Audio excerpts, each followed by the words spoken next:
ಇನ್ನು ಕಾಲಿವುಡ್ನಲ್ಲಿ ಅಂದರೆ ತಮಿಳು ಚಿತ್ರರಂಗದಲ್ಲಿ ನಟ ನಟಿಯ ನಡುವೆ ಪತ್ರ ಸಮರ ಒಂದು ನಡೆದಿದೆ. ನಯನತಾರಾ ಮತ್ತು ಧನುಷ್ ನಡುವಣ. ಯಾಕೆ? ತಮಿಳು ನಟ ಧನುಷ್ ವಿರುದ್ಧ ನಟಿ ನಯನತಾರಾ ಪತ್ರ ಸಮರವನ್ನು ಮಾಡಿದ್ದಾರೆ.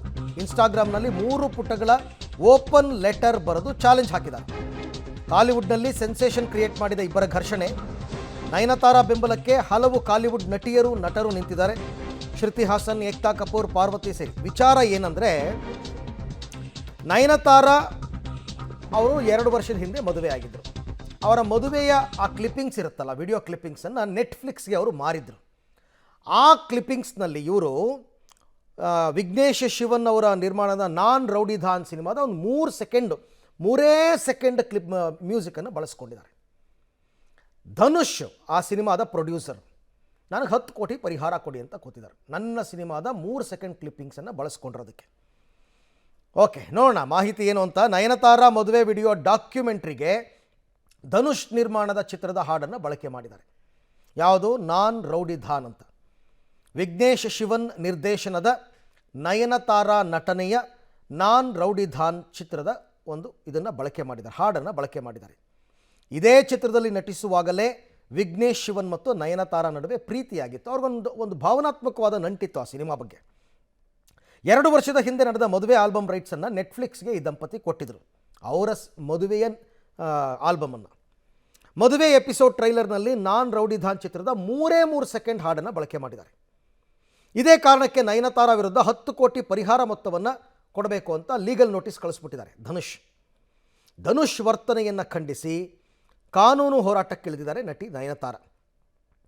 ಕಳೆದ 2 ವರ್ಷಗಳಿಂದ ಧನುಷ್ಗೆ ಕಾಪಿರೈಟ್ ಅನುವು ಮಾಡಿಕೊಡುವಂತೆ ಇವರು ಕೇಳ್ಕೊಂಡಿದ್ರಂತೆ. 3 ಸೆಕೆಂಡ್ ಬಳಸ್ತೀವಿ ಕೊಡಪ್ಪ ಅಂತ.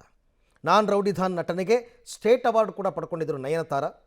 ಆದರೆ ಅವ್ರು ಪರ್ಮಿಷನ್ ಕೊಟ್ಟಿರಲಿಲ್ಲ, ಇವ್ರು ಹಾಕ್ಕೊಂಬಿಟ್ಟಿದ್ದಾರೆ. ಆ 3 ಸೆಕೆಂಡ್ ಹಾಡಿಗೆ 10 ಕೋಟಿ ಪರಿಹಾರ ಧನ ಕೇಳಿ ಆ ಕೇಳಿದ್ದಕ್ಕೆ ಈಗ ಬಹಿರಂಗ ಪತ್ರ ಬರೆದು ನಯನತಾರಾ ಸವಾಲು ಹಾಕಿದ್ದಾರೆ. ಹಾಗಾದರೆ ನಯನತಾರಾ ಪತ್ರದಲ್ಲಿ ಏನಿದೆ, ಏನು ಬರೆದಿದ್ದಾರೆ, ಯಾಕಿದು ಸೆನ್ಸೇಷನ್ ಕ್ರಿಯೇಟ್ ಮಾಡಿದೆ ಅಂತ ನೋಡೋದಾದರೆ, 2 ವರ್ಷಗಳಿಂದ ಸಾಂಗ್ ಬಳಸ್ಕೊಳ್ಳೋದಕ್ಕೆ ಅನುಮತಿ ಕೇಳ್ತಾ ಇದ್ರು, ರಿಜೆಕ್ಟ್ ಮಾಡ್ತಾ ಬಂದಿದ್ದೀರಿ ಅಂದರೆ ಧನುಷ್ಗೆ. ಈ ಹಾಡಿನ ಸಾಲು ಭಾವನಾತ್ಮಕವಾಗಿ ನನಗೆ ಕನೆಕ್ಟ್ ಆಗಿದೆ, ಹೀಗಾಗಿ ಬಳಸ್ಕೊಳ್ಳೋದಕ್ಕೆ ಅನುಮತಿಯನ್ನು ಕೇಳಿದ್ದೆ.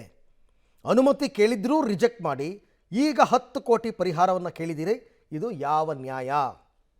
ವೈಯಕ್ತಿಕ ಕೋಪವನ್ನು ಈ ಮುಖಾಂತರ ಹೊರಹಾಕಿದ್ದೀರಿ ಅಂತ ನಯನತಾರಾ ಹೇಳಿರೋದು.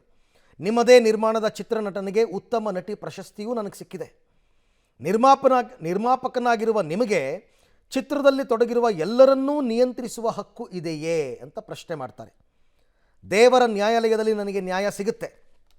ನಿಮ್ಮ ಕಾನೂನು ನೋಟಿಸನ್ನು ಸ್ವೀಕರಿಸಿದ್ದೇನೆ, ಕಾನೂನಾತ್ಮಕವಾಗಿಯೇ ಹೋರಾಟವನ್ನು ಮಾಡ್ತೀನಿ ಅಂತ ಹೇಳಿದ್ದಾರೆ. 3 ಸೆಕೆಂಡು, ಸುಮಾರು ಕಡೆ ಹೀಗಾಗುತ್ತೆ. 3 ಸೆಕೆಂಡ್ ಬಳಸೋದಕ್ಕೆ 10 ಕೋಟಿ ಕೇಳಿದ್ದಾರೆ ಅವರು ಧನುಷ್. ಈಗ ಇಬ್ಬರು ಕೂಡ ಕೋರ್ಟ್ ಮೆಟ್ಲು ಏರಿದ್ದಾರೆ. ನೋಡೋಣ ವಾದ ಪ್ರತಿವಾದಗಳಾದಮೇಲೆ ಕೋರ್ಟ್ ಏನು ಡಿಸಿಷನ್ ಕೊಡುತ್ತೆ ಅಂತಕ್ಕಂಥದ್ದನ್ನು ಕಾದು ನೋಡಬೇಕು.